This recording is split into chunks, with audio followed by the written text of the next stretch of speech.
পর আমি আমার মারে টান দিতেছি, আমার মা আমার নানুরে ধরে রেখছে, আসতেছে না। নানুরে টান দিছি, মা ধরে মারে ধরে রেখছে। আমার ওয়াইফরে টান দিছে, এর বাচ্চা বাচ্চা ধরে রেখছে। আমার বড় ভাবিরে আমি টান দিছি, এর বাচ্চা আমার মেজো ভাইয়ের বাচ্চারে ধরে রেখছে।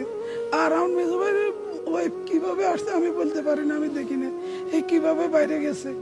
তারপরে সবাই পানি নিছে, রাস্তার উপরে অনেক মানুষ ছিল ভাই। আমি পা ধরছি, আসেন ভাই একটু নামেন, নামি একটু ধরেন। কেউ আসে না ভাই, কেউ আসে না।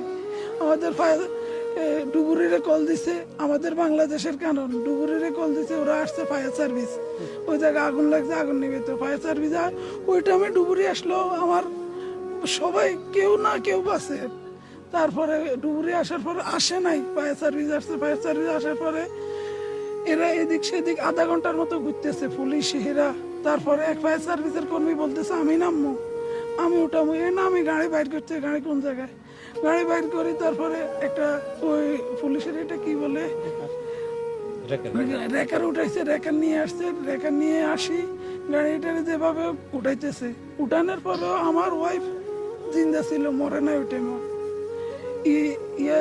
প্রথমে স্বর্ণগর ন্যাশনালে দিছে, ন্যাশনালে বলতেছে তোমরা প্রাইমে নিয়ে যান। স্বর্ণগর ন্যাশনালে বলতে এই জিন্দা আছে, শ্বাস লইতেছে, ওর ওর অক্সিজেন লাগাইছে, অক্সিজেন টানতেছে। ন্যাশনালে বলতেছে ওরে জরুরি আইসিউর ভিতরে নিলে বাঁচবো।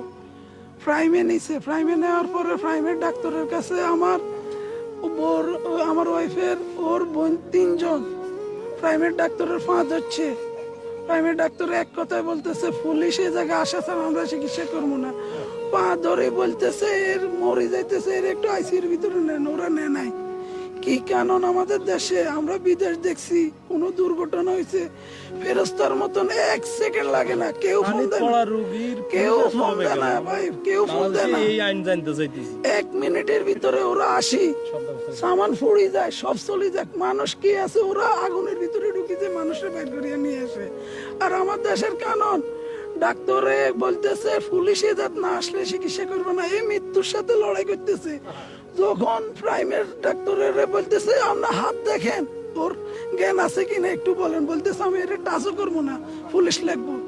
এই কারণ আমাদের দেশে হসপিটালের আর প্রশাসনের লোকদের কি বলছে বুঝছেন, আর কিছু বলে না। আমার ফ্যামিলির কেউ নাই ভাই, আমার ঘরের মধ্যে আমার বাচ্চারা আমি একবার দেখছি, শুধু এয়ারপোর্টে আসি একবার ধরছি, আর কেউ নেই ভাই।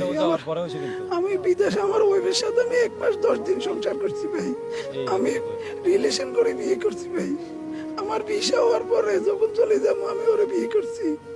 বিয়ে করার পরে 1 মাস 10 দিন ছিলাম, আমি যাওয়ার পরে আমার বাচ্চা হয়েছে। আমি 2 বছর 7 মাস পরে হয়েছি, কিন্তু এখন আমার সবকিছু দুঃখ হয়ে গেছে ভাই, এই আর সবকিছু।